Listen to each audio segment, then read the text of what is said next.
Pues hoy vamos a hablar lo que es lo que llaman teoría de perturbaciones en teoría funcional de la densidad. Esto nada más es una extensión de teoría funcional de la densidad, utilizando lo que ustedes aprenden en sus cursos de mecánica cuántica, es implementar los efectos de teoría de perturbaciones. El interés de hacerlo es porque, aunque todo lo que hemos discutido tanto el lunes como el martes nos da lugar a una gran cantidad de propiedades de un sistema, muchas de las propiedades son al estado de temperatura T igual a cero y en el estado fundamental. Entonces, una de las cosas que nos interesaría ver es verdaderamente cómo responde a agentes externos. Si nosotros podemos predecir propiedades, porque a final de cuentas, desde el punto de vista experimental, solamente nosotros aplicando algo a nuestro sistema podemos notar que algo responde. Entonces, tendríamos que encontrar la manera de poderlo hacer en nuestro sistema teórico y por lo tanto hacer mediciones muy parecidas a las que hacen experimentalmente. Entonces, voy a contarles algunas de ellas. Es una vista muy incompleta de lo que es teoría funcional, la teoría de perturbaciones en teoría funcional de la densidad.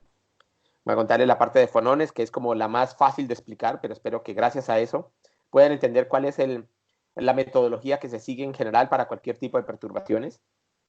Y luego vamos a extenderlo para el caso de deformaciones de la red cristalina para poder predecir propiedades elásticas. Y creo que también vamos a tener algo acerca de qué sucede cuando aplicamos campos eléctricos externos. No incluye una discusión sobre, por ejemplo, aplicaciones de campo magnético, ni tampoco complicaciones más, complicadas de diferentes campos presentes en el mismo sistema, pero espero que en algún momento durante la charla les comente cómo es el asunto, al menos. Entonces, eh, solo para cerrar un poco lo que hablamos el lunes y el día de ayer, es que tenemos métodos en los cuales podemos describir con bastante precisión las propiedades de un sistema, ya sea un sistema molecular o un sistema de sólidos. Y entonces, desde el punto de vista de lo que discutimos, podemos obtener muy buena descripción de las distancias interatómicas. Usualmente las distancias interatómicas están del orden del 1 al 2% comparada con el experimento, o sea que estamos bastante bien. En ángulos, las energías totales, las densidades de cargas totales, las energías electrónicas, etcétera, etcétera, etcétera. Todo eso lo podemos hacer, aunque hay una cosa que yo no les hice demasiado énfasis, pero que me gustaría comentarlo hoy, es que cuando nosotros hablamos de los valores propios correspondientes a las ecuaciones de Conchamp, una manera que hemos valorado esas energías que obtenemos de las ecuaciones de Conchamp es que las definimos como los estados electrónicos del sistema. Es decir, que esos valores propios que obtienen dentro de esa solución de las ecuaciones de Conchamp corresponden a los estados electrónicos del sistema. Y eso verdaderamente no es absolutamente cierto. Es una imposición que hemos hecho de la aproximación bueno, no de la aproximación, pero dentro de las aproximaciones que hacemos, que es el de mapear las condiciones del sistema de manera que tenemos todos nuestros electrones a una teoría de campo medio. Y en ese caso, las energías de los valores propios en ahora pseudoelectrones que tenemos, los hemos conllevado a poder estudiar los efectos de excitación, pero en realidad no es exactamente así y eso hay que siempre mantenerlo en mente. Pero lo que vamos a discutir hoy dado a que nosotros ahora ya podemos describir las propiedades electrónicas y las propiedades del estado fundamental, pues nos gustaría ver otro tipo de propiedades, como por ejemplo energías de disociación en una reactividad química y cuál es el proceso de reacción, explicar propiedades de transporte electrónico, entender propiedades vibracionales, y cuando hablo propiedades vibracionales hablo tanto desde el punto de vista periódico, es decir, hablo de lo que llaman fonones, o vibraciones, es decir, cuando hablamos del sistema molecular, inclusive un sistema desordenado. A partir de conocer estas propiedades vibracionales podemos obtener, por ejemplo, cantidades como la capacidad térmica, que la vamos a discutir el día de hoy. Y en relación a eso, también teniendo una buena descripción de las propiedades electrónicas, podemos calcular, por ejemplo, la respuesta dieléctrica. Esa es como la figura que aparece aquí. Esta figura que es la respuesta dieléctrica, por ejemplo, es el espectro de excitación. Si mal no recuerdo, este es el caso del silicio. Y esta es una comparación entre diferentes métodos, entre diferentes funciones de correlación e intercambio, y los puntos que ven aquí corresponden a los resultados experimentales.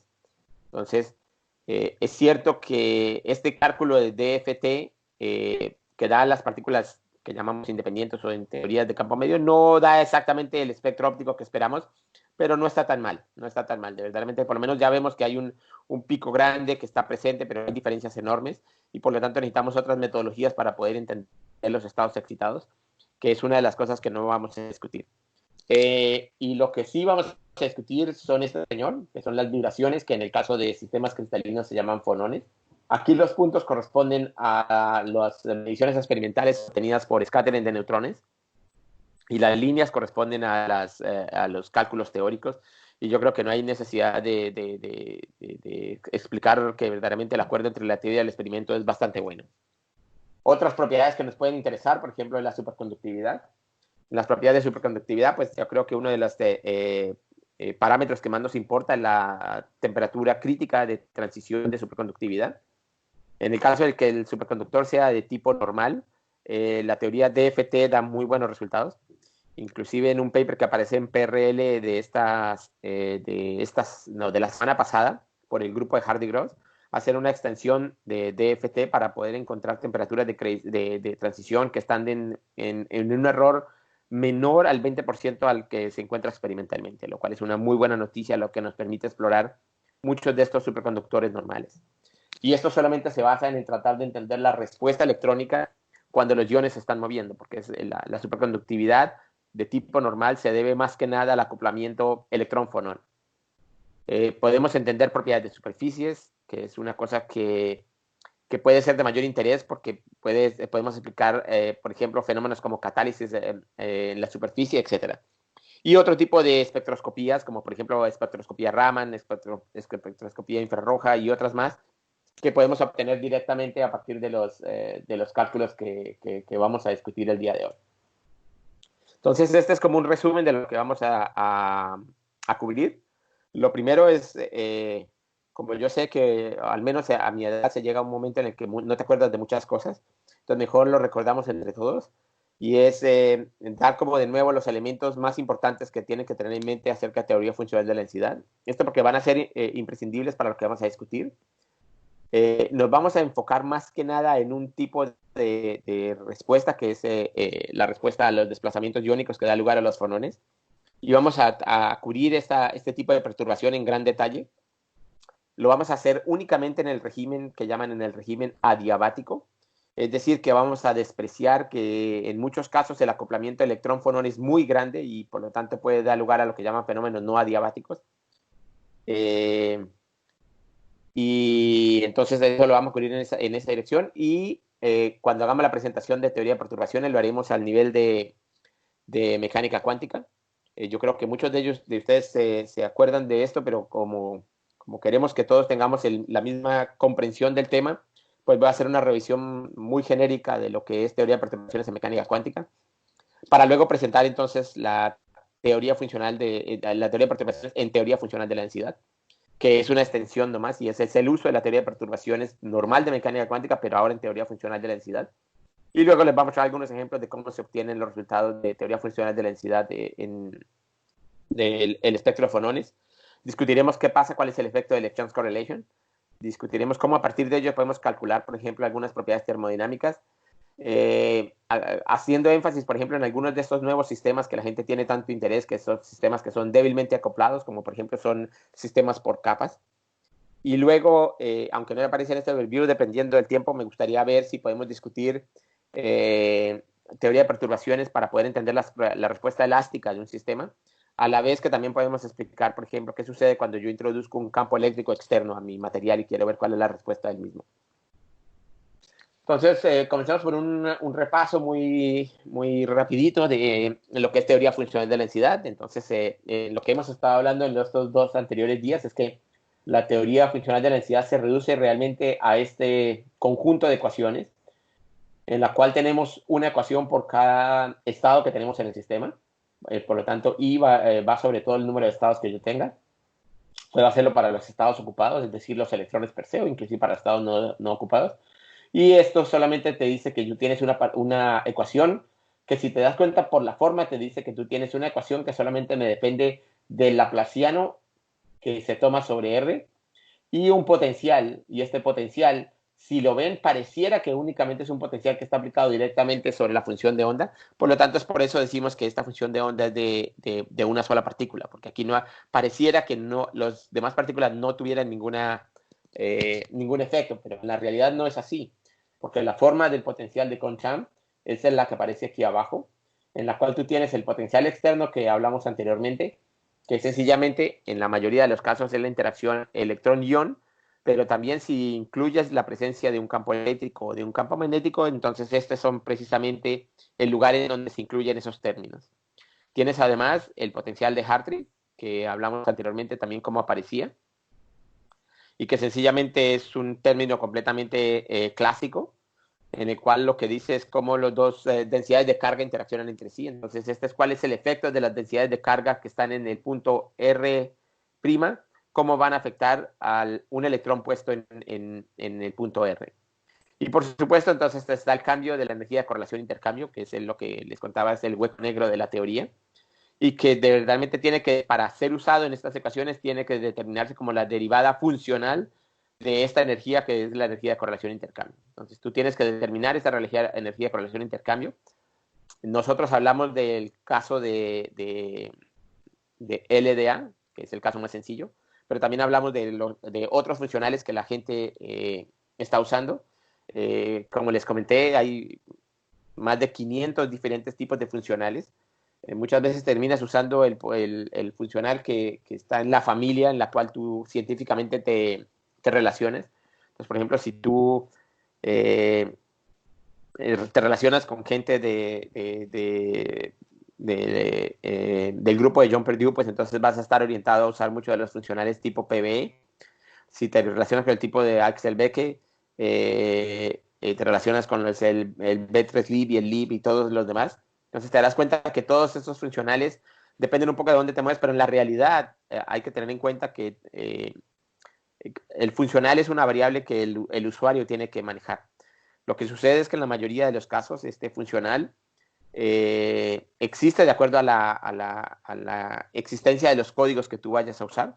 Códigos como por ejemplo el VAS tienen nada más únicamente como 10 tipos de funcionales implementados, no han hecho el esfuerzo en implementar nada más ni en conectarse con otras librerías, mientras que códigos como Quantum Express o Avinit y otros más tienen acceso a estos 500 diferentes tipos de funcionales, porque lo que hacen es que ellos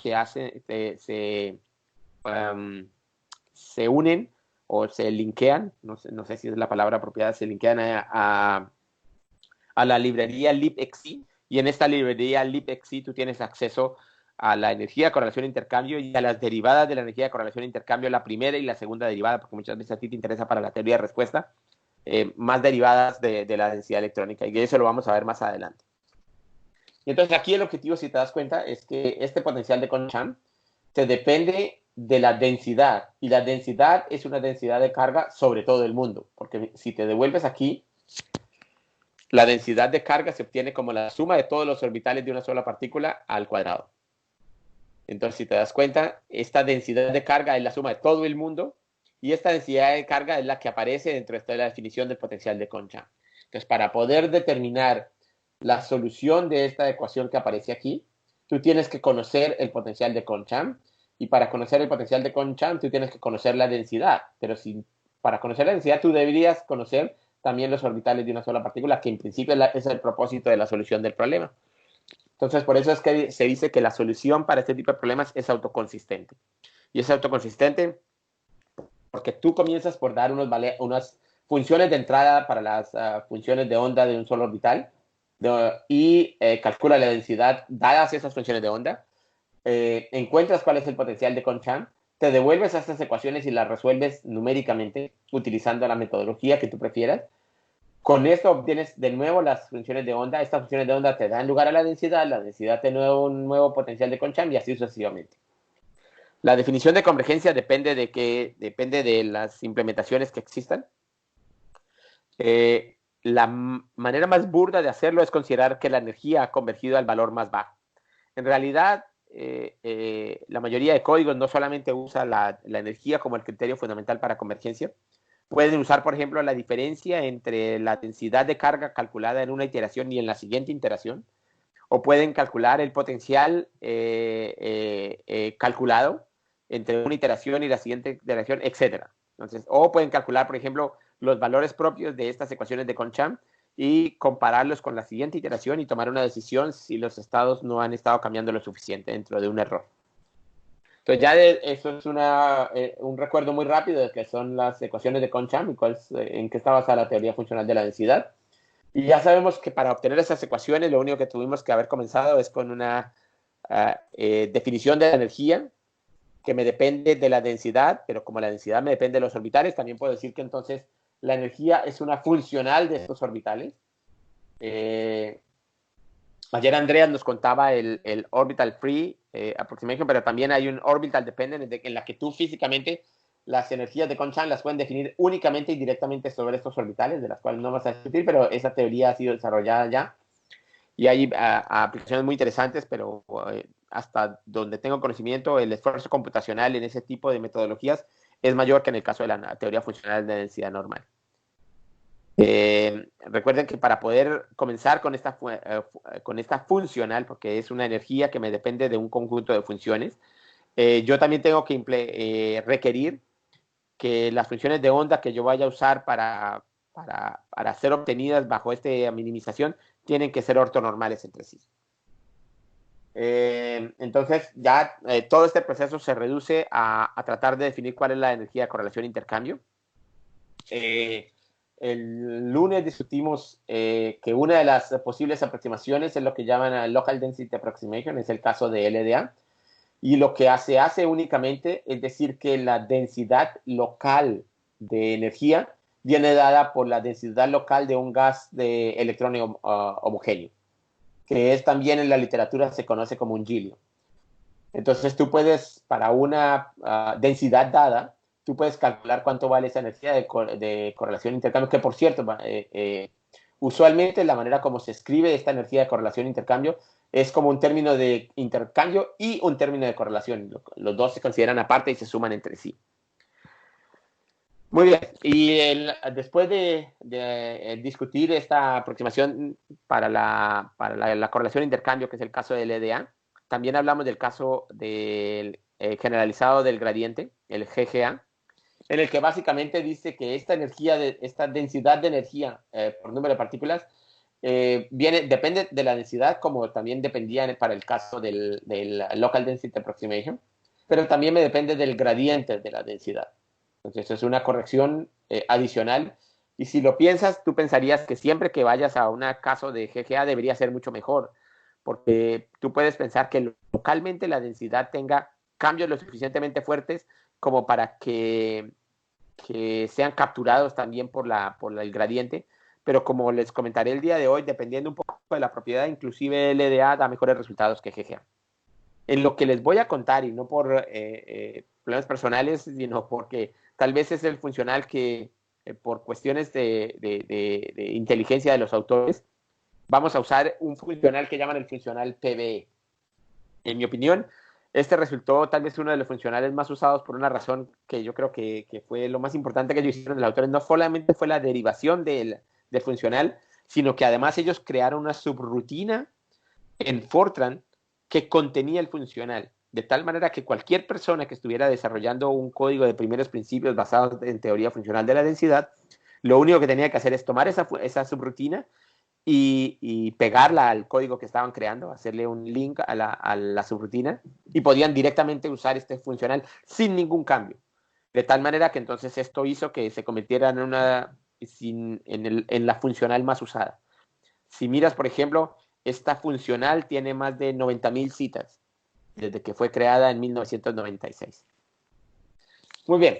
Que por cierto, esta funcional es más que nada usada dentro de la gente de materia condensada.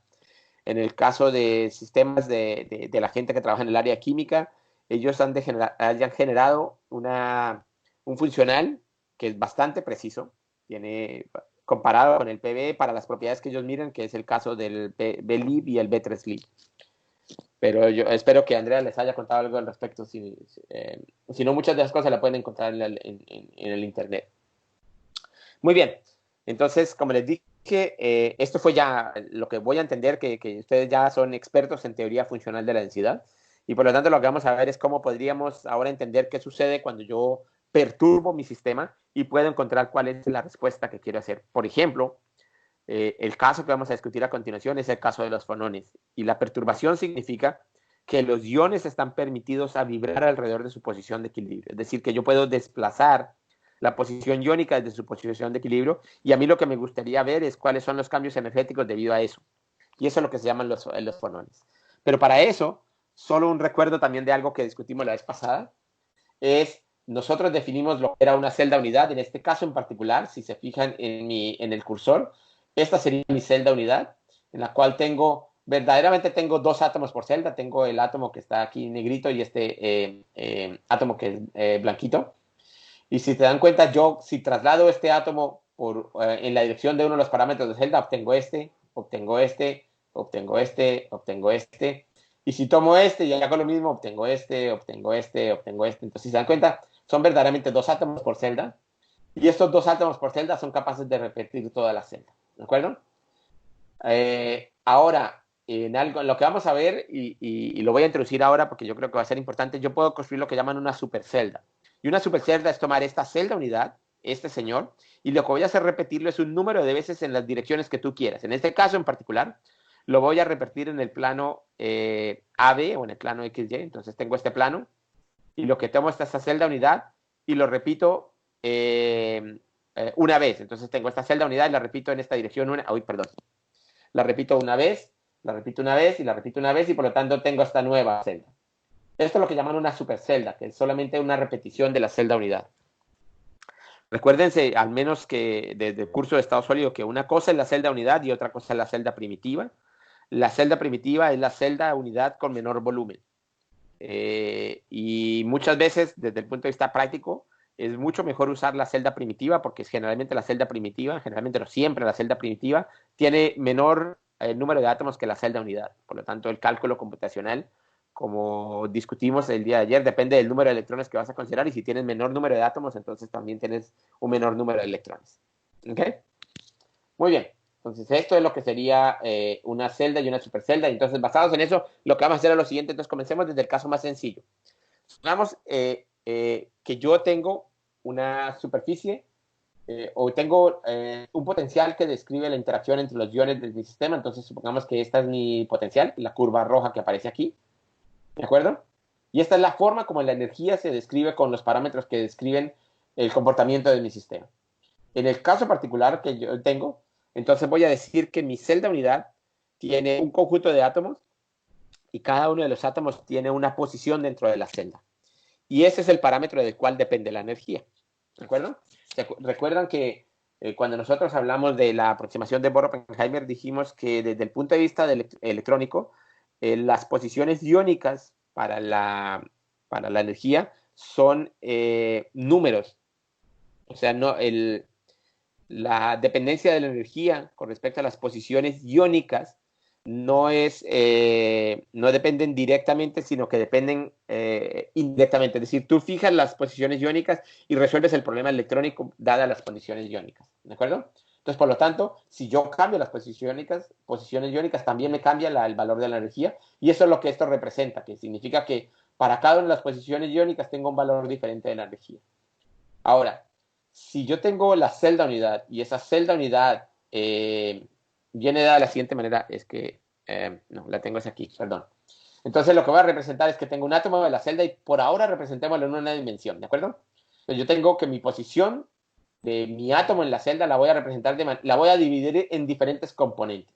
La primera de ellas es que yo sé que un átomo de cualquier parte en mi sistema cristalino pertenece a una celda unidad. Entonces, este es el vector que representa la posición de la celda unidad a la que el átomo representa. Luego está el vector que me representa la posición del átomo con respecto al origen de la celda unidad que yo estoy tratando de definir. Y este parámetro y este valor de U representa el desplazamiento del ion fuera de la posición de equilibrio que tiene. ¿De acuerdo? Entonces tengo que mi energía, que visualmente me depende de este señor es el que depende, la estoy diciendo que ahora me va a depender de la suma de estos tres. ¿De acuerdo? En realidad, para poder estudiar los fonones, este señor no me cambia, este señor no me cambia, y el que me cambia es este, que son el desplazamiento desde su posición de equilibrio del átomo. Entonces, la energía que me depende de este señor, lo que voy a hacer es expandirla. Entonces, aquí lo que llamé X es sencillamente la suma de la posición de la celda, la posición del átomo dentro de la celda, eso lo llamé X, y esto sería el desplazamiento, que es el desplazamiento del átomo desde su posición de equilibrio. Y lo que voy a hacer es que voy a suponer que el desplazamiento de este señor es pequeño. Entonces puedo hacer una expansión de Taylor, y por lo tanto, entonces, al hacer una expansión de Taylor, yo tengo la contribución de cero orden, la contribución de primer orden y la contribución de segundo orden. Al hacer, y si yo paro en la contribución de segundo orden, lo que verdaderamente estamos haciendo es tomar esta dependencia de la energía, que puede ser como esta, por ejemplo, y hacer una aproximación de la energía a que sea esta, que sea una forma cuadrática con respecto a la dependencia del valor de la función U. ¿De acuerdo?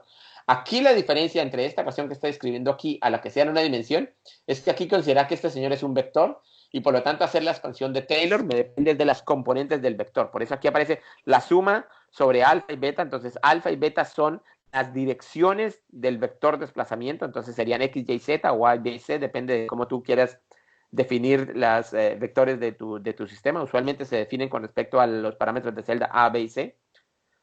Y entonces estos serían los desplazamientos desde su posición de equilibrio. ¿De acuerdo? Ahora, lo más importante es que hay dos cosas que quiero apuntar. Lo primero de esto es que al hacer la expansión y solamente parar a segundo orden es lo que llaman la aproximación armónica. Si nosotros hacemos la expansión a más altos orden, se denominan aproximaciones anarmónicas. Estos también se pueden calcular de primeros principios y, por ejemplo, uno de los efectos más grandes en los cuales podemos ver los efectos anarmónicos es en la conductividad térmica. Entonces nosotros podemos de primeros principios calcular la conductividad térmica, pero para poder calcularla nosotros tenemos que determinar cuáles son las contribuciones a efectos más grandes que el segundo orden. ¿De acuerdo? Pero eso es una cosa que no vamos a discutir, pero es posible y hay códigos que han sido desarrollados para eso. Entonces, volvamos a mi transparencia anterior, pero ahora quiero hacerlo con un poquito más de detalle. Entonces, yo comencé con que aquí el diagrama me va a ayudar. Por ejemplo, esta es una celda unidad de mi sistema cristalino, es solamente dentro de el infinito número de celdas unidades.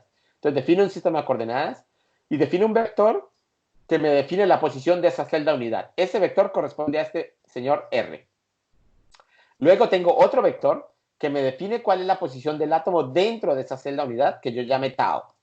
Entonces es por ejemplo, para este átomo en particular, es tau. Este índice alfa corresponde al índice del átomo dentro de la celda unidad que yo tengo. Si yo tengo 5 átomos dentro de la celda unidad, entonces alfa va desde 1 hasta 5. ¿De acuerdo? Y lo que yo quiero hacer es estudiar cuál es el cambio de la energía cuando inicialmente la posición atómica estaba en este señor y luego se ve modificada por ese señor, de tal manera que U es un valor que es pequeño, que por cierto debería ser un vector. Entonces, si yo hago eso, hago una expansión de Taylor de mi energía, entonces lo que voy a obtener es que primero que nada tengo la energía cinética, por supuesto. Tengo la contribución, me voy a volver un momento porque quiero explicar algo al respecto. Acuérdense que cuando yo hice la expansión de Taylor, hice la que solamente me depende del estado fundamental, o sea, aquí no hay desplazamiento. Obtengo la primera derivada y obtengo la segunda derivada. Entonces, la primera cosa es que este señor, con respecto a los cambios del desplazamiento, es sencillamente una constante. Como a mí me interesan los cambios de este señor, entonces ese señor lo puedo olvidar. ¿De acuerdo? Entonces, para mí ese número no existe, no me interesa. El siguiente es la primera derivada de la energía con respecto al desplazamiento. Pero acuérdense que el desplazamiento yo lo he hecho a partir de su posición de equilibrio. Por definición, si esa es su posición de equilibrio, entonces la primera derivada de la energía con respecto al desplazamiento tiene que ser exactamente igual a 0. Entonces, este señor es igual a 0. El anterior, perdón, este señor es una constante que no voy a considerar. Este señor es igual a 0. No me va a afectar ninguno de los resultados, por cierto. Este señor es igual a 0 y solamente requiero la contribución a segundo orden. Entonces tengo aquí la energía cinética entonces de los iones y tengo este señor que tengo que determinar. ¿De acuerdo? Si se dan cuenta, la energía que aparece aquí me es la energía de todo el sistema, es decir, la energía que son de los electrones y de los iones, y yo lo que quiero determinar es cuál es el cambio de la energía, la derivada con respecto a un desplazamiento y la derivada con respecto al átomo que está en otro lugar con respecto a otro desplazamiento. Si te das cuenta, esta cantidad es muy interesante. Esta cantidad me dice que es una derivada de segundo orden. Ah, por cierto, aquí se me olvidó un 2. Es una derivada de segundo orden. Y esta me dice, ¿cuál es el desplazamiento de un átomo? Por ejemplo, digamos, el átomo negrito, ¿de acuerdo? Y me dice, este es estamos hablando de la misma celda, entonces, o podemos hablar de una celda diferente. Por eso aquí la suma va sobre todos los R y sobre todos los R'. Entonces son un átomo de una celda, un átomo de una celda y este es el átomo de otra celda. Alfa y beta son las posiciones de átomos dentro de esas celdas. Entonces, alfa es un átomo dentro de la celda R y beta es un átomo dentro de la celda R'. Y I es la dirección de desplazamiento de ese átomo y J es la desplazamiento de... Entonces, este señor lo que me está diciendo es que si este átomo se mueve en esta dirección, de alguna manera este término me está diciendo un átomo que esté por acá y cuando se mueve en esta dirección debe sentir como si este lo estuviera jalando, porque de alguna manera está acoplado debido a toda la red que tú has creado. Entonces esto me va a decir que también están acoplados esos desplazamientos entre los diferentes iones y este término me deriva a eso. ¿De acuerdo? Ahora, nosotros sabemos y discutimos también el lunes que para el caso de un sistema sólido, en nuestras salvaciones que tenemos el teorema de Bloch. El teorema de Bloch me dice que como tenemos un número infinito de celdas unidades, el potencial es periódico dentro de esas celdas unidades. De la misma manera, entonces podemos usar que el desplazamiento de los iones puede ser escrito, ese es el desplazamiento de los iones, por ejemplo, llamémoslo, en una celda en particular que yo llame T, del átomo alfa, en la dirección I, la puedo determinar como sencillamente una función local multiplicado por una onda plana, que es exactamente el teorema de Bloch. ¿De acuerdo? Lo que tienen que tener en cuenta es que se dan cuenta es que la dependencia de R ahora está incluida dentro de este señor. Ya este señor no depende porque ese señor es periódico. Y lo segundo es que depende de un valor Q. Entonces, el valor Q va a ser diferente para cada celda. ¿De acuerdo? Entonces, por ejemplo, en el caso que estoy aquí mostrando aquí abajo, estas son diferentes celdas. Cada uno de estos desplazamientos, este es el desplazamiento del primer átomo dentro de la primera celda en la dirección, por ejemplo, Y. Este es el desplazamiento del segundo átomo dentro de la primera celda en la dirección y así sucesivamente, ¿de acuerdo? Entonces, este señor que aparece aquí es una función que me describe cada uno de los desplazamientos de los átomos dentro de todas las celdas con la consigna que cada uno de estos señores tiene un valor de Q dado. Por eso es que esta función que yo he escrito aquí, como depende de un valor Q dado, puede darme a patrones como el que les estoy mostrando. Este sería uno de los posibles patrones que yo pueda encontrar de este comportamiento de esta función que yo he definido aquí. ¿De acuerdo? Entonces, ahora si yo supongo que esta es la forma de solución del desplazamiento de los iones, que sabemos que es cierta porque el sistema es periódico, así que no me estoy inventando nada desde cero, entonces yo lo que voy a hacer es tomar esta función, me devuelvo a esta ecuación y la reemplazo aquí. Entonces aquí tengo este señor, se reemplaza por esta ecuación, y este señor se reemplaza por la misma ecuación. Y si hacen un poquito de álgebra, aquí pasa algo que es maravilloso, y es que esta suma que yo tenía inicialmente, que me dependía de todos los puntos de la red, me dependía de todos los átomos internos de cada una de las celdas, en alfa y beta y en cada una de las direcciones, se reduce a una suma que únicamente depende de valores dentro de una sola celda. La única diferencia es que, claro, hay una función de Q que me dice que para cada una de las celdas el valor de Q es diferente. ¿De acuerdo? Entonces yo he movido este señor a este señor y lo único que he hecho hasta ahora es únicamente física clásica. Con el único, y esto es lo que tú haces en física clásica para demostrar, por ejemplo, la relación de dispersión clásica de las vibraciones de un sistema cristalino, que inclusive se enseña en los cursos de estado sólido. Con la restricción, eso sí, que el potencial es periódico, y al ser periódico, entonces lo que podría uno haber hecho es considerar, por ejemplo, que los cambios del potencial externo tienen que ser periódicos y pueden ser dados por un factor local, de la misma manera que el anterior, multiplicados por este factor exponencial que es el factor de Bloch. ¿De acuerdo? Muy bien. Entonces, esto es únicamente física clásica y lo único que hemos hecho es que hemos visto que si yo comienzo por una hamiltoniana o una energía que me depende de las posiciones iónicas y quiero ver cuál es el efecto del desplazamiento de los iones, yo puedo hacer una aproximación a que la forma del comportamiento de ese desplazamiento viene dado por este señor. Hasta ahora no hemos usado teoría funcional de la densidad para nada. Lo único que hemos usado es mecánica clásica para escribir una aproximación de hamiltoniano a ese problema en particular. Muy bien, entonces la primera cosa que quiero es como por empezar a defender, a usar algo de lo que ustedes también hacen en sus cursos de mecánica clásica, pero también quiero introducir algunos conceptos que son muy conocidos en la literatura. Me voy a ver un instante a la anterior transparencia y si se dan cuenta, en esta expansión yo tengo la segunda derivada de energía con respecto a los desplazamientos, que si se dan cuenta en este señor, cuando hago la transformación, se convierte en la segunda derivada de energía, pero ahora los desplazamientos dependen de alfa, I y de Q. No me dependen de R, ¿de acuerdo? Entonces, este señor que me aparecen aquí, si te das cuenta, me depende de este factor U, y este factor U es un vector en la celda recíproca. Entonces, ahora me voy a volver y lo voy a poner aquí. Aquí yo cambié un poquitico la noción porque tomé esta transparencia de una charla que di hace mucho tiempo. Entonces, aquí ya no uso los valores Q, utilizo los valores K, pero es exactamente lo mismo. Y esto sencillamente me dice cuál es la derivada de la energía de la energía de Kohn-Sham cuando desplazo uno de los iones para un valor K dado en la dirección alfa y alfa prima y con el índice A y A prima de esos átomos.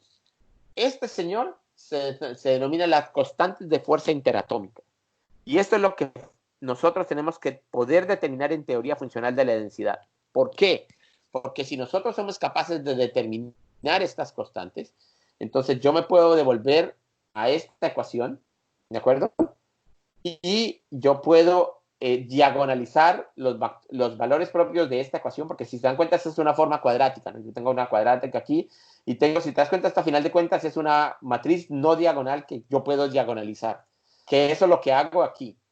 Si tomo esta ecuación, reemplazo por C en la anterior ecuación, esta ecuación toma la forma que aparece aquí, y esta ecuación que aparece aquí, si yo tomo la solución como la que les presenté, que era la forma de Bloch, aparece que la solución tiene que ver de esta manera, y la ecuación de esas ecuaciones, que yo creo que ustedes vieron en sus cursos de estado sólido, aparecen de la siguiente manera. Aparece este omega cuadrado, que resultan ser las frecuencias de oscilación de mi sistema, y estos U, que corresponden a los vectores propios de este problema en particular, y esos U serían los desplazamientos de los átomos de acuerdo a esta frecuencia que ha sido calculada.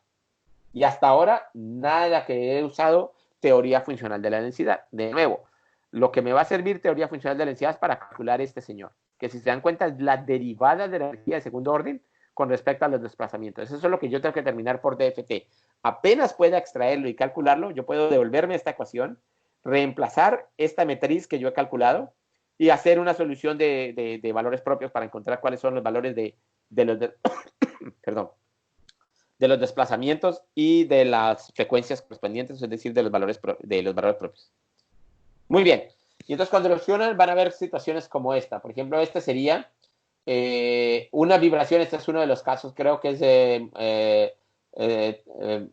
disulfuro de molibdeno o es diteluro de molibdeno. Es uno de esos dos. Y este es uno de los vibraciones ópticas del sistema. Ya les contaré ahorita más adelante qué quiere decir con eso. Y aquí está representada, por ejemplo, si ven estas flechas significan cuáles son los valores, los vectores propios, estos U de los que estoy hablando, y estas son la evolución temporal de esos valores propios.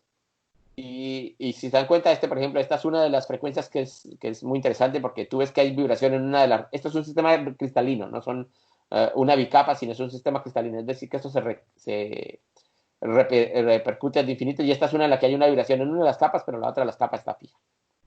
Muy bien. Entonces, ahorita vamos a hablar en detalle qué es lo que tendremos que hacer en teoría funcional de la densidad para poder calcular esas constantes de fuerza interatómica, pero por ahora déjenme contarles un poquito de la física como para motivar los cálculos que vamos a hacer. Y esta es una comparación entre las teorías de vibraciones o fonones obtenidas desde el punto de vista teórico comparados con el experimento, y aquí hay dos casos. El que está a tu lado izquierdo, el que aparece aquí con el movimiento del cursor, corresponde al carbono diamante. Los puntos corresponden a los cálculos experimentales y las líneas corresponden a los cálculos teóricos. Se dan cuenta que si se acuerdan de tu curso de estado sólido, aquí ves clarísimo, es el ejemplo sencillo en el que tú tienes unos modos acústicos que son estos que están acá y tienes los modos ópticos que son los que están arriba. Tienes cruzos entre los modos acústicos y los modos ópticos. Eso es muy interesante por cierto tipo de que tiene que ver con con la conductividad térmica, de los cuales no voy a discutir. Otro que notas es que el acuerdo entre los modos acústicos calculados teóricamente y los experimentales es mucho mejor que los ópticos. Esto usualmente es el caso.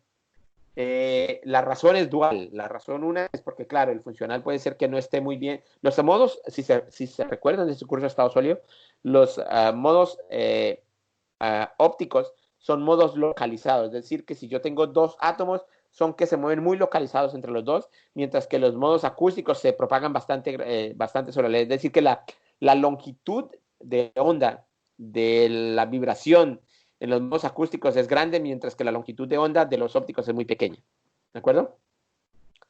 Entonces, primero es que el funcional no describe correctamente eso, pero además tiene que ver con la parte experimental. Y es que desde el punto de vista experimental, para poder calcular cada uno de estos puntos que aparecen aquí, que se calculan en escáteres de neutrones, tú tienes que calcular la sección eficaz de scattering, de la colisión entre los diferentes neutrones. Y para poder calcular los de más alta energía, tienes que dejar tu muestra por bastante tiempo. Entonces, eso también está correlacionado con el tiempo de muestreo en la exactitud de estos resultados. Por lo tanto, el que no haya acuerdo tiene un problema teórico, pero también podría tener eventualmente un problema experimental. Los resultados son mejores, pero este es un paper que fue publicado en el 2005. Esta es otra comparación este tiene que ver con el zirconia. Este es uno de estos materiales de gran interés desde el punto de vista de aplicaciones prácticas, porque tiene una propiedad muy interesante, y es que, a diferencia de la gran mayoría de materiales que cuando tú lo calientes se expande, la zirconia lo que hace es que cuando tú lo calientas se contrae. Y eso lo hace por un régimen bastante grande de temperaturas, casi hasta el orden de 1000 Kelvin. Entonces, este material lo hace de muchísimo interés para aplicaciones térmicas.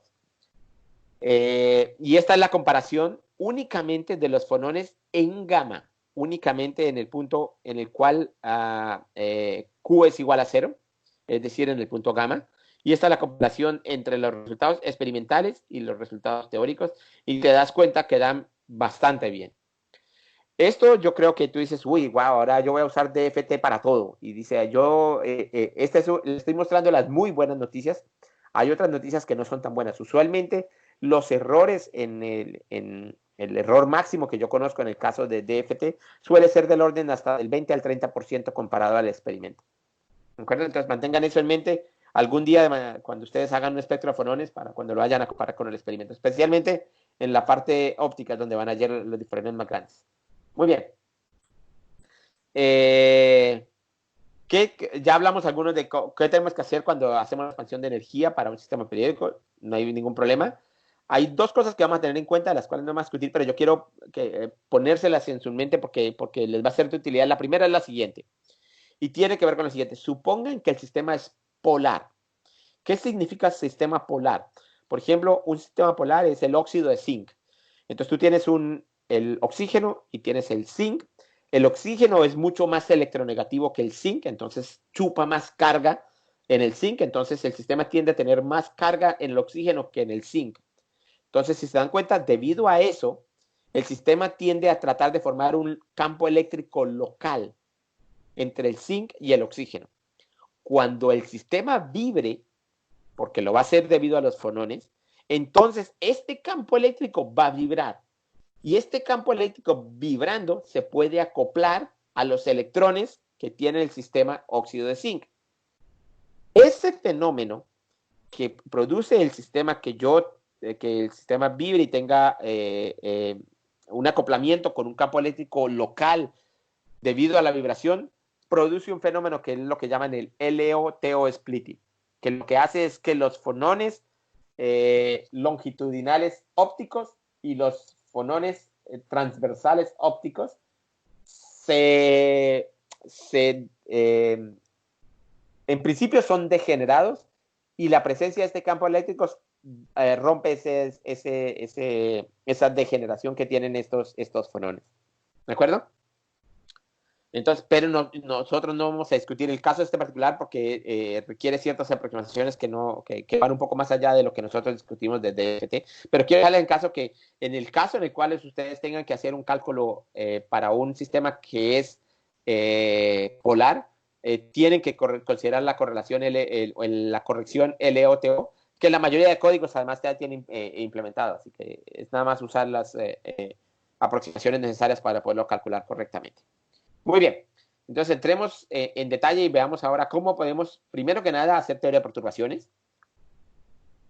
Y segundo, luego que ya entendamos cómo hacer teoría de perturbaciones mecánica y cuántica, cómo las podemos usar en teoría funcional de la densidad. Entonces, aquí, de nuevo, solamente quiero recordarles que vamos a únicamente hablar de sistemas sólidos, es decir, es un sistema en el cual es completamente periódico, ad infinitum. El tipo de descripción que vamos a hacer no aplica para sistemas policristalinos, eso hay que generalizarlo, y mucho menos para sistemas amorfos. Nosotros en teoría siempre podemos estudiar sistemas policristalinos, pero tenemos que tener cuidado en la manera como construimos la policristalidad del sistema, porque recuerden que a final de cuentas, independiente de todo lo mágico que podemos hacer con DFT, hay un cierto número máximo de partículas que nosotros podemos considerar. Y por lo tanto, entonces un sistema de policristalino no puede ser tan infinitamente pequeño, tiene que ser lo suficientemente grande como para tener diferentes fases presentes en mi sistema policristalino. Pero es posible, es posible. Y los sistemas amorfos también son posibles, pero también tienen que tener en cuenta que debido al hecho de que nosotros tenemos un pequeño número de átomos y desde el punto de vista de toda la teoría que yo les conté, que usamos el hecho de que el sistema es periódico, entonces la palabra amorfo no es textual, porque la amorficidad es un sistema que no existe correlación ad infinitum, pero debido a que nosotros tenemos un sistema periódico, nuestra correlación se rompe hasta el tamaño de la celda, porque después se vuelve periódico. Ok, pues ya teniendo eso, veamos en general qué es lo que son las perturbaciones. De nuevo vamos a revisar esto desde el punto de vista de mecánica cuántica antes de aplicar la teoría funcional de la densidad. Ya les conté qué sucede en el caso particular de que si consideramos una perturbación que corresponde a los desplazamientos atómicos, eso me va a dar lugar a los fonones. Puedo también considerar perturbaciones como son deformaciones de la celda. Y si considero como dilatación o contracción de la celda unidad o la celda primitiva, esto me va a dar lugar a las constantes elásticas, que es la manera como el sistema responde bajo una deformación dentro de la celda unidad.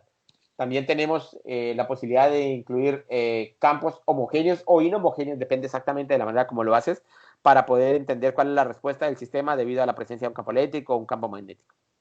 Aquí está como un resumen de las diferentes contribuciones de perturbaciones a las que yo puedo hacer a medida que yo vaya considerando un cierto orden en la perturbación. Espero que ahorita les quede un poquito más claro cuando lo hagamos más adelante, pero lo primero es, si solamente hago perturbaciones a primer orden, entonces el tipo de observables que tengo accesos en las fuerzas, las stresses, o estreses, no me acuerdo cómo se dice en español, y los momentos dipolares es otro ejemplo, etc. Las derivadas de segundo orden están las constantes de fuerza interatómicas o la matriz dinámica que llaman también, que es lo que les conté anteriormente. Están las constantes elásticas, está la susceptibilidad dieléctrica, están los tensores polares atómicos, las cargas efectivas de Born, de los cuales espero poderles contar algo al final. Están los efectos de piezoelectricidad, están los esfuerzos internos, etc. Si fuéramos a tercer orden, podemos obtener, por ejemplo, la susceptibilidad dieléctrica no lineal. Esto, por ejemplo, en Avinit está implementado y en el Quantum Expresso también. Podemos obtener las susceptibilidades Raman. O sea, es decir, no solamente tenemos acceso a saber cuál de los modos de vibración que hemos podido calcular a segundo orden tiene una respuesta Raman, sino además cuál es la intensidad de ese pico Raman. Podemos calcular el efecto electroóptico. Tenemos maneras también de calcular el efecto magnetoeléctrico. Podemos calcular la interacción fonón-fonón, que es lo que les contaba anteriormente, que es que tenemos que ir a contribuciones anarmónicas. Uy, me perdí. Podemos calcular lo que llaman las funciones de Gruneisen, que son las derivadas de los fonones como función de cambios en el volumen. Entonces tenemos un gran acceso dependiendo de a qué orden de perturbación podemos llegar. Ok. En general, la mayoría de códigos que conozco tienen hasta segundo orden implementado. Tercer orden, solo algunos de ellos los tienen implementado, pero están accesibles. Entonces, hablemos un poquitico de perturbaciones. Lo hablamos un momentico para el caso fonones y luego ya lo hablamos en general. Entonces, imagine, les quiero contar cómo es el problema. Imagine que yo tengo algo que yo perturbo y aquí ese algo lo llamo lambda. Ese es el parámetro que permite aquí hacer una perturbación. Entonces, si yo tomo la energía de Concham o la energía electrónica que tenía anteriormente, de alguna manera me va a representar un cambio en ese señor lambda, que es el parámetro que yo voy a estar cambiando. Entonces, me vuelvo a tomar la definición de la energía. La definición de la energía viene calculada por este señor. En principio, la energía cinética no depende explícitamente de ese parámetro lambda, por lo tanto, por eso no la pongo aquí. El potencial externo podría depender de ese parámetro lambda, y podría depender de ese parámetro lambda porque, por ejemplo, si es un campo eléctrico, ese campo eléctrico se acopla directamente a la densidad electrónica y por lo tanto es parte directa de ese potencial externo. Está también este término que corresponde a dos términos. La verdad, este término contiene la energía de Hartree y contiene también la energía de correlación e intercambio. Y por lo tanto, que me puedan depender explícitamente del parámetro es algo que depende del parámetro que tenga, podría aparecer explícitamente aquí. Entonces, lo que vamos a ver a continuación es qué es lo que haces tú en teoría de perturbaciones. Pues lo que tú haces en teoría de perturbaciones es que tú consideras que el potencial externo que me depende de este parámetro es que lo que representa que lo que va a cambiar va a ser una expansión de Taylor a partir de pequeños cambios de este parámetro lambda. Entonces tengo el que no tenga el cambio del potencial, el que tenga un cambio lineal, el que tenga un cambio cuadrático, etcétera, etcétera, etcétera. En el caso particular de los fonones, lo que vamos a hacer es hacer un desplazamiento de los iones y podemos demostrar tranquilamente que el cambio en el potencial, tú llegas y consideras el potencial en R y consideras el potencial en R más U, hace la expansión de Taylor y cuando haga la expansión de Taylor puedes demostrar entonces que el cambio en el potencial debido a ese desplazamiento, que es el que da lugar a los fonones, viene dado por esta ecuación, donde esta ecuación depende de estos desplazamientos y estos desplazamientos, por supuesto, como siguen el teorema de Bloch, tienen que venir dados por esta forma. ¿De acuerdo? Muy bien. Entonces, vayamos a hacer un repaso de lo que es teoría de perturbaciones en mecánica cuántica, algo que yo creo que muchos de ustedes se acuerdan perfectamente, pero solo para estar seguro que todos estamos al mismo punto. Entonces, lo que vamos a decir es lo siguiente. Tenemos un hamiltoniano o tenemos un hamiltoniano, realmente sí. Tenemos un hamiltoniano y ese hamiltoniano me depende de ciertos parámetros y lo que voy a hacer es cambiar ese parámetro de tal manera que va a afectar todos los observables que están presentes en mi sistema. Entonces, debido a ese cambio, entonces yo puedo decir que la energía total de mi sistema, yo la voy a hacer una expansión de Taylor como función de ese parámetro que ha cambiado. Entonces va a tener una contribución en 0, una contribución en 1, una contribución en 2, etc. De la misma manera, lo va a hacer la función de onda. Eso es lo que nosotros aprendemos en mecánica cuántica. Por ejemplo, una de las cosas que es interesante es el teorema de Hellman-Feynman, que es el cambio de la energía a primer orden. Recuérdense que las fuerzas son la derivada de energía con respecto a las posiciones, ¿no? Entonces, por lo tanto, si yo calculo la derivada, el teorema de Hellman-Feynman es muy general. El cambio de la energía con respecto a un parámetro del cual depende la energía, la derivada a primer orden, la puedo calcular de la siguiente manera. Me voy a devolver aquí y voy a decir, mi energía me depende de dos cosas. Me depende de que para yo poder calcular la energía de mi sistema, primero que nada me depende del potencial externo, porque depende exactamente, recuerden, el potencial externo puede ser solamente la interacción de los electrones y los iones, así como también puede ser la interacción de cualquier campo eléctrico con respecto a los electrones, etcétera, etcétera. Entonces, este es mi potencial externo. Y también, por supuesto, me depende de la función de onda, porque nosotros dependía funcionalmente de este señor y por lo tanto la energía me depende de estos dos señores para poderlo determinar. Entonces, si este señor me depende de estas dos funciones, lo que yo puedo hacer es, si yo considero el cambio de esta energía como función de este parámetro, pues sería entonces la derivada de la energía con respecto al potencial externo y la derivada del potencial externo con respecto a este parámetro.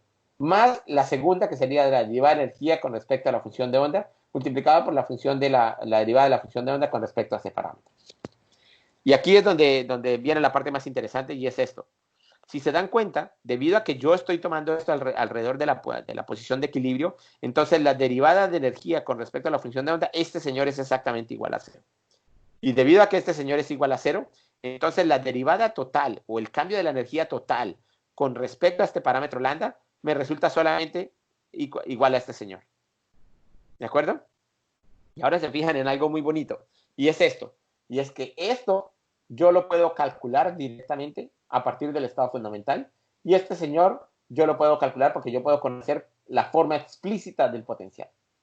Entonces, el teorema de Hellman-Feynman me dice cuál es la derivada de energía de primer orden sin necesidad de conocer ningún efecto de la perturbación sobre la función de onda. La puedo calcular directamente si yo conozco todas las propiedades del estado fundamental, en particular las fuerzas.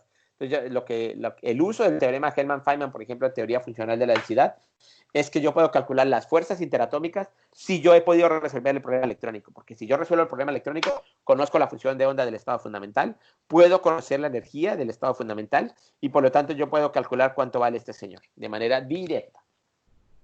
Muy bien, entonces hablemos en general de qué se hace en teoría de perturbaciones en general en mecánica cuántica.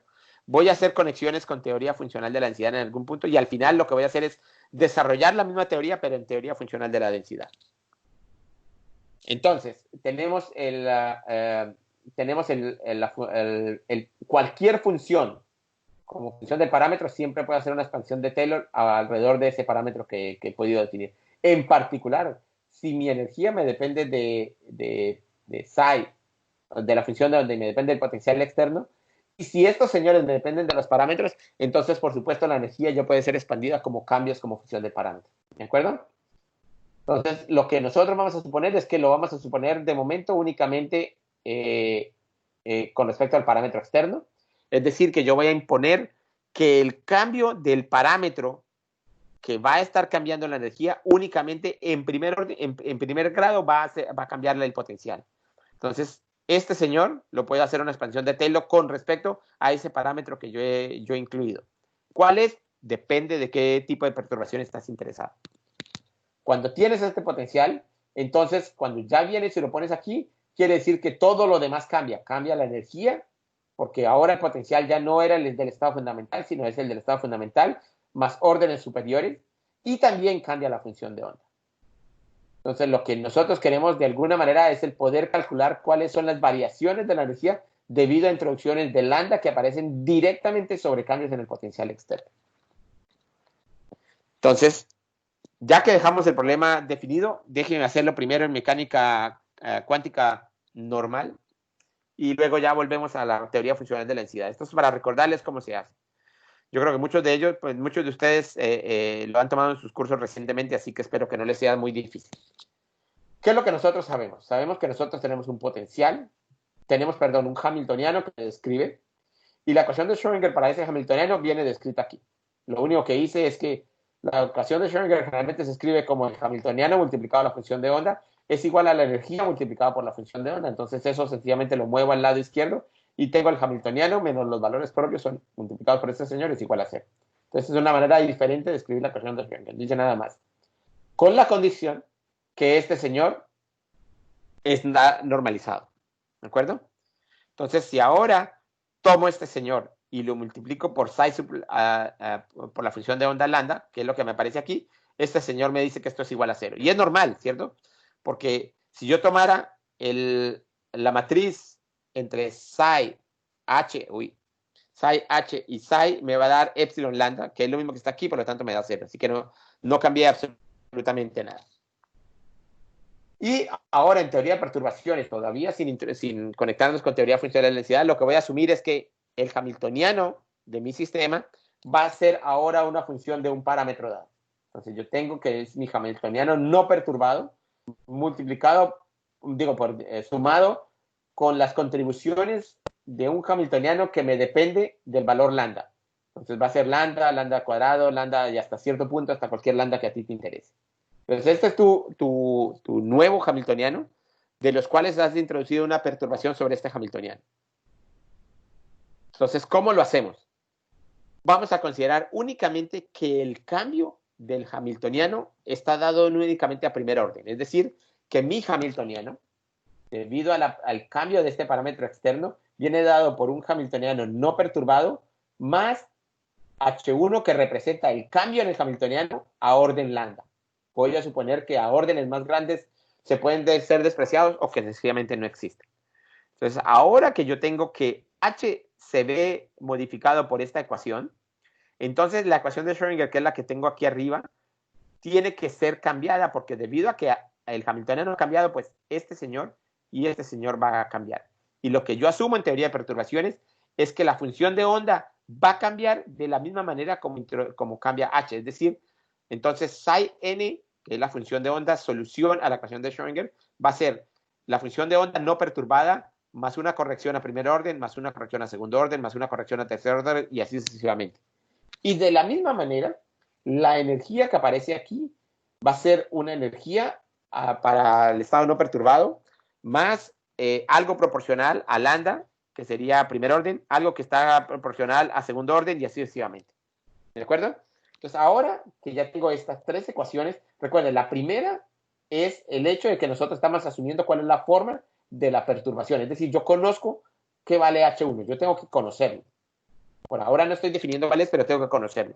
Si yo asumo que el hamiltoniano cambió de esta manera, entonces quiere decir que la función de onda y los valores propios tienen que cambiar de esta manera. Y ahora yo lo que hago es que reemplazo todo esto en esta ecuación. Y esto es lo que tengo aquí abajo.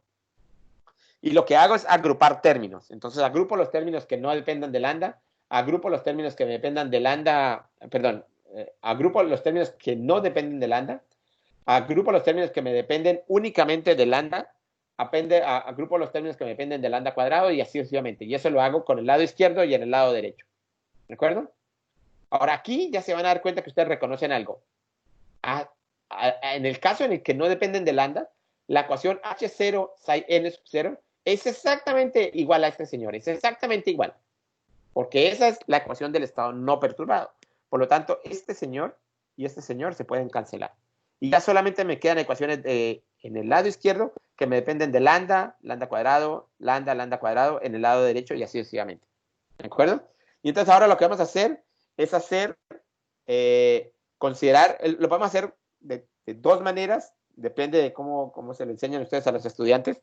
La primera es decir, vamos a considerar cosas que son del mismo orden, es decir, que voy a considerar que el lado izquierdo de valor lambda es lo mismo que el lado derecho de valor lambda, luego hago lo mismo para lambda square, para lambda cuadrado y así sucesivamente. La otra manera que hacerlo, que es una manera más elegante, es decir que, acuérdense que cuando nosotros hacemos la expansión de Taylor, obtenemos que lo que tenemos que hacer es que para poder igualar esta ecuación con esta ecuación, tenemos que tomar las derivadas con respecto a lambda. Entonces, tomemos la primera derivada con respecto a lambda de la ecuación que está aquí arriba.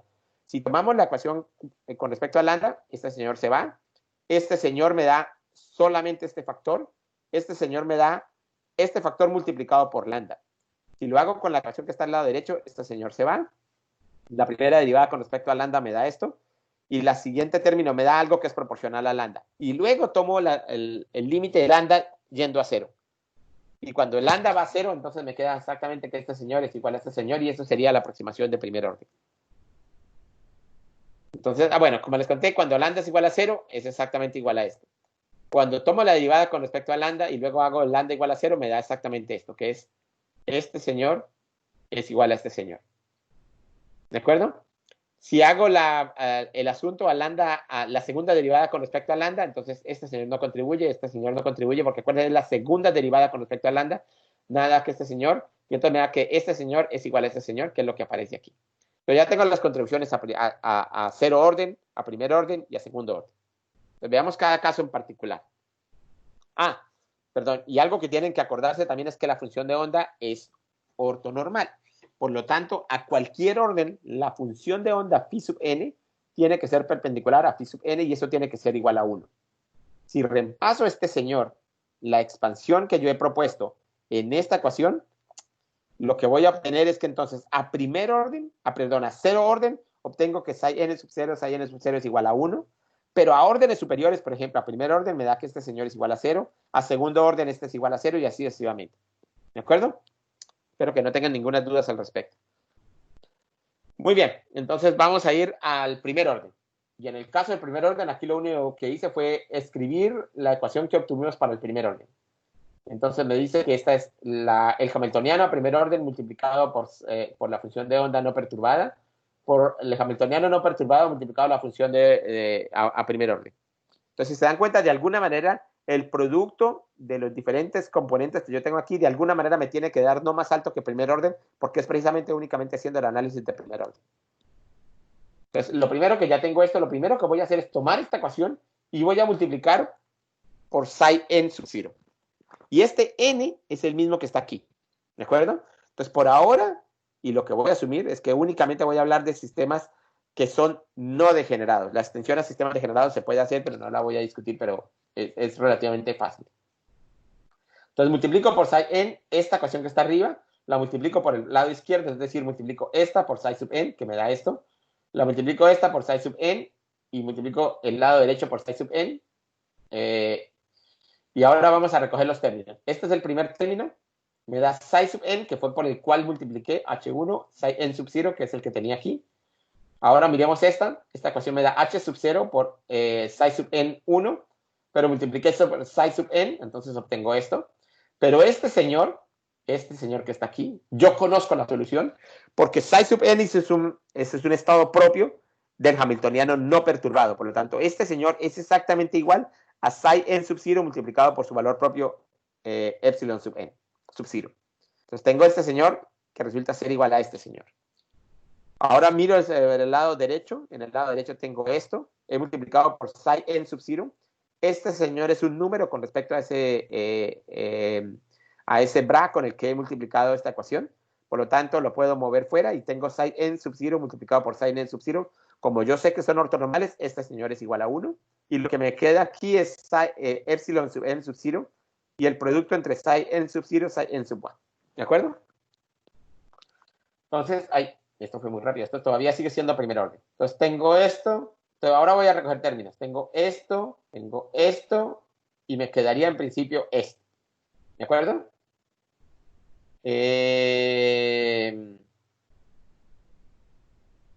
Muy bien. Entonces, ahora voy a hacer lo siguiente.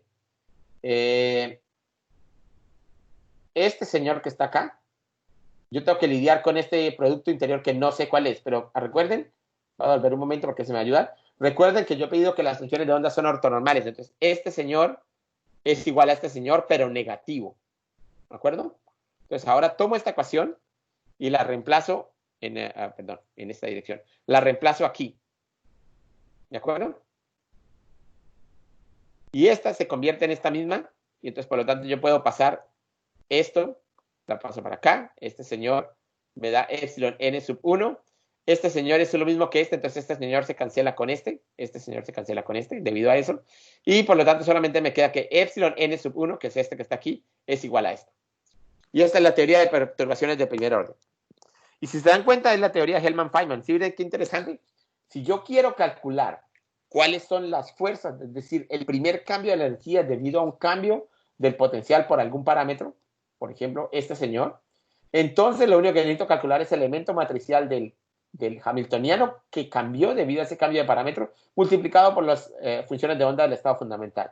Entonces, si se dan cuenta, cuando nosotros usamos DFT, obtener las fuerzas nos sale muy barato, porque tú lo que haces es calcular la función de onda del estado fundamental, independiente del método que hayas usado, y luego calculas explícitamente cuál es la forma del hamiltoniano debido a los cambios de los iones. Este señor lo puedes encontrar analíticamente, y lo que haces es que evalúas este elemento matricial y con eso obtienes las fuerzas directamente.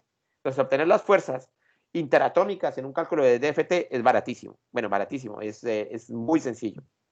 Muy bien, entonces hacemos primer orden. Discutimos esto antes, yo creo que hacemos el pequeño descanso luego antes de entrar a la parte de DFT. En el caso de segundo orden voy a hacer muy parecido a lo que hice anteriormente. Tomo la ecuación de segundo orden que les expliqué anteriormente, multiplico por psi n sub 0, que es el estado n no perturbado. lo multiplico por el lado izquierdo en esta ecuación en cada uno de los términos. Voy a evitar el álgebra y si lo hacen, realmente a final de cuentas, lo que van a obtener es este señor. Es muy fácil de obtener, si se dan cuenta. Cuando yo multiplique por psi n sub 0, voy a obtener esto, multiplicado por psi n sub 0, este señor, este señor, este señor y este señor, ¿de acuerdo? El primero, que cuando yo multipliqué por psi n sub 0, me da exactamente cuánto calcular el cambio de la energía. Y también, evitemos el álgebra, porque si no, sin tener dónde escribir, me cuesta más trabajo, lo siento. Espero que no les sea muy difícil seguir esta transparencia. Pero lo más importante es que si yo multipliqué por sin n sub 0 esta ecuación, obtengo esta ecuación. Y les voy a nombrar lo que es importante, la verdad es que el resto no importa tanto. Y es que para poder determinar el cambio de energía a segundo orden, lo único que yo tengo que conocer es el cambio de la función de onda a primer orden. ¿De acuerdo? Esto usualmente en la literatura se suele conocer como el teorema n más 1. Y es decir que si yo conozco la función de onda a orden n, puedo conocer cambios en energía a orden n más 1 siempre. Entonces, si yo quiero conocer, por ejemplo, cuál es el cambio de energía a tercer orden, tendría que conocer la función de onda a segundo orden. Eso es lo que me dice el teorema. Pero esto es una manera explícita en la como se ve, pero tú puedes probarlo término por término.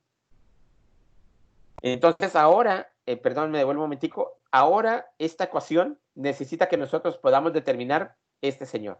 ¿Cuál es la corrección de la función de onda a primer orden debido a la perturbación que hemos incluido? ¿Cómo se puede incluir? Bueno, tomemos la ecuación que tenemos anteriormente. Me devuelvo un instante solamente para arreglar. Esta es la ecuación que teníamos anteriormente. Lo que voy a hacer es voy a redistribuirla, que es lo que aparece aquí. La reescribí de tal manera que en un lado solamente tenga una función que me depende del hamiltoniano, de los operadores hamiltonianos, y la otra me depende únicamente de las energías. Y lo que voy a hacer es reescribo esta ecuación como algo que solamente me depende de un operador multiplicado por la función de onda a primer orden y un operador multiplicado a una función de onda que me depende del estado no perturbado. Esta ecuación se suele llamar la ecuación de Sternheimer. Es una ecuación que se conoce muchísimo. Yo creo que ustedes hicieron teoría de perturbaciones. Ustedes la hicieron 20,000 veces porque esto es lo que uno hace en los cálculos, en los cursos de mecánica cuántica. Pero esta ecuación, si la miran, esta ecuación tiene la misma forma que este señor. Yo tengo un operador A multiplicado por un vector X es igual a un operador, que el operador lo conocemos, multiplicado por las funciones de onda no perturbadas, que también conocemos. Por lo tanto, este señor resulta ser un vector al final. Entonces tenemos un operador multiplicado por un vector que me da igual a un vector, que es lo que tengo aquí. Y esta es una ecuación que nosotros podemos resolver. ¿Y cómo lo podemos resolver? Pues aplicando cualquiera de los métodos numéricos que conozcamos para poder resolverlo, y podemos determinar exactamente qué es lo que vale X. A segundo orden, acuérdense que aquí lo que hice fue poder determinar cuánto vale la función de onda de orden 1, y si logro determinar cuánto vale la función de orden a primer orden, perdón, la función de onda a primer orden, sencillamente me devuelvo aquí y conozco la función de orden, la energía a segundo orden, porque eso es lo que necesitaba para poder calcular la energía a segundo orden. También puedo utilizar otra metodología, que es lo que llaman el principio de Hilleras, que básicamente lo que te dice es que yo puedo tomar esta ecuación que describí anteriormente, y en vez de tener que derivar la función de onda, lo que voy a hacer es decir, voy a poseer es un principio de minimización. Y es decir, que si yo me devuelvo a la ecuación que tenía anteriormente, yo puedo escribir la energía de corrección a segundo orden es ese señor, y lo que voy a hacer es hacer una variación sobre todas las posibles funciones de onda a primer orden que podrían estimar aquí, y la que me dé el valor más bajo, esa corresponde a la energía de segundo orden. Es como utilizar el principio vibracional en teoría de perturbaciones. De nuevo, con el vínculo que la corrección de la función de onda a primer orden tenga que cumplir esta ortonormalidad que tengo aquí. ¿Ok? Entonces, esta ecuación que he escrito aquí es equivalente a esta ecuación que tengo aquí si la resuelvo numéricamente. Son principios equivalentes. Solamente aquí resuelvo numéricamente un conjunto de ecuaciones lineales como la que aparece aquí al final, y aquí lo que hago es un proceso de minimización muy parecido al que yo hago en teoría funcional de la densidad para determinar exactamente el mismo valor de la energía. ¿Puedo hacerlo para la energía a tercer orden? Hago exactamente lo mismo, comienzo desde la ecuación a tercer orden, la escribo para cada uno de los operadores, de nuevo hago exactamente lo mismo, multiplico por psi del estado no perturbado para un valor en particular y multiplico en el lado izquierdo por el bra a cada uno de estos factores que tengo aquí. Y si hago todo el proceso y lo hago correctamente, te vas a dar cuenta que la energía a tercer orden, que es la que aparece aquí, se reduce a estas ecuaciones que aparecen aquí. Y se dan cuenta que es muy fácil, ¿verdad? Porque aquí tengo esta ecuación y esta ecuación. Cuando la multiplique por psi alfa sub 0, cuando multiplique este primer término, me va a dar, perdón, tome este, ay, es que no puedo escribir. No, yo sí no puedo escribir, no, bueno. Tomo este señor y lo pongo en esta primera ecuación, ¿de acuerdo? Pero este señor es un estado propio de este hamiltoniano, con este valor propio, por lo tanto, este señor me da 0. Por lo tanto, cuando multiplique yo este bra en esta ecuación, este señor se me va y solamente me queda este y este. Este señor es el que está aquí. Este señor es el que está aquí. Y este señor, cuando yo lo multiplique por psi sub alfa, voy a obtener uno que corresponde a H3, que es el que está aquí, y el que me corresponde a epsilon alfa, que es la corrección que estoy buscando, que es el que está acá. ¿De acuerdo? Como está negativo, cuando lo pase al otro lado, me parece positivo y por lo tanto, por eso los signos están correctos. Entonces, de nuevo, hago lo mismo que antes. Determino, hay una ecuación que viene, que se puede hacer de la siguiente manera, que además se puede, lo bonito de la manera como voy a describirlo, yo creo que esta es una cosa que ustedes no discuten mucho en sus cursos de mecánica cuántica, porque generalmente nosotros llegamos únicamente a correcciones de segundo orden.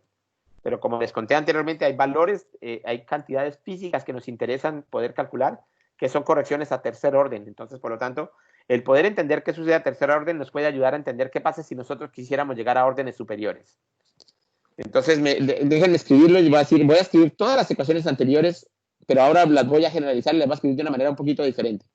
Voy a tomar todas las contribuciones sin cancelar ninguna.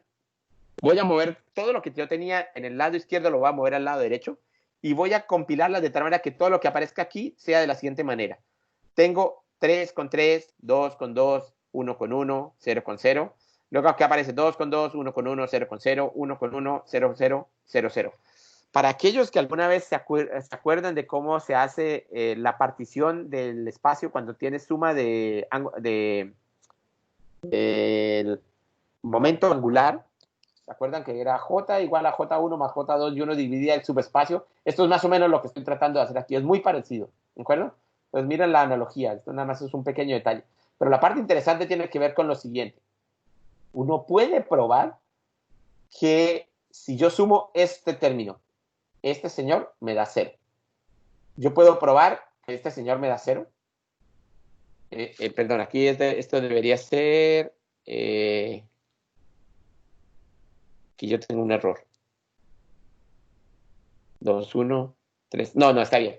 Esto lo puedo probar que esto me da 0 porque acuerden que cuando este señor sea aplicado sobre este señor me da epsilon sub alfa, yo tengo epsilon sub alfa menos epsilon sub alfa, esto me da 0. Pueden probar que este señor y este señor se cancelan, también me dan igual a 0. Este señor me da 0 y este señor me da 0. Por lo tanto, al final, pruebo que este señor me queda aquí. ¿Por qué hice ese pequeño ejercicio? Porque resulta que cuando tú vas a calcular a cuarto orden la corrección de la energía, pues puedes aplicar el mismo truco.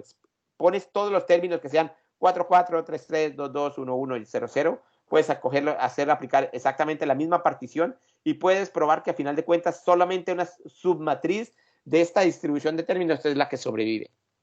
Entonces eso ayuda muchísimo a que el álgebra se reduzca notablemente. Estos pequeños trucos son aquellos los que uno debería enseñar en sus cursos de mecánica cuántica y no solamente resolver el segundo orden. De nuevo, Cuando nosotros ya tenemos la ecuación que queremos resolver, entonces tenemos que recordar que una de las condiciones es requerir que la función de onda sea ortonormal. En este caso, recuerden que como estamos llegando a correcciones de segundo, para poder calcular el epsilon sub 3, necesito calcular la función de onda a segundo orden y por lo tanto necesito requerir que este señor se tenga que cumplir, que fue lo que hablamos acerca de la ortonormalidad. Si se dan cuenta, para poder calcular cuánto es la corrección de la energía a tercer orden, de nuevo, si se dan cuenta, a ver si aquí aparece 1, 1, 2, 2.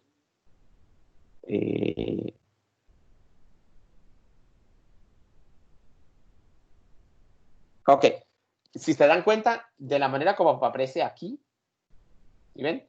Depende la energía, de la manera como hicimos este pequeño truco, la corrección de la energía a tercer orden me depende de la función de onda a no perturbada y la función de onda a primer orden. ¿Y es lo bonito? La manera como hemos escrito esto me demuestra que yo para poder calcular la energía a tercer orden necesito únicamente calcular las condiciones de corrección a primer orden. Este truco lo vamos a usar para poder hacer la implementación en DFT para correcciones de la energía a tercer orden, donde solamente necesitamos calcular la función de onda a primer orden, no a segundo orden. Muy bien.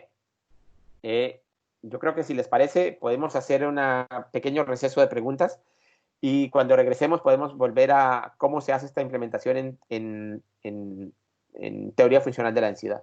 Espero, antes de que nos vayamos al descanso, que no haya sido muy densa la explicación. Yo he tratado de que sea lo más clara posible. Yo creo que lo que se lleven ustedes en cuenta es que realmente hacer teoría de perturbaciones en teoría funcional de la densidad es únicamente algo que está basado en que nosotros usamos teoría de perturbaciones de la misma manera que lo hacemos en mecánica cuántica, pero ahora en teoría funcional de la densidad. Lo único que tenemos que acordarnos es que en teoría funcional de la densidad, la energía es una funcional de la función de onda y por lo tanto cuando yo hago la expansión de la energía, tengo que considerar la expansión de la energía, no solamente sobre la función de onda, sino también sobre el potencial. Entonces es un eje un poquito más complicado en la manera como se implementa, pero desde el punto de vista teórico, es de la misma manera como uno haría la teoría, la teoría de perturbaciones en la mecánica cuántica normal. ¿Ok? ¿Tienen alguna pregunta o espero que todavía hayan sobrevivido les prometo que en la siguiente tanda vamos a ir un poco más rápido sobre lo que serían las aplicaciones de la implementación en sí. ¿Preguntas?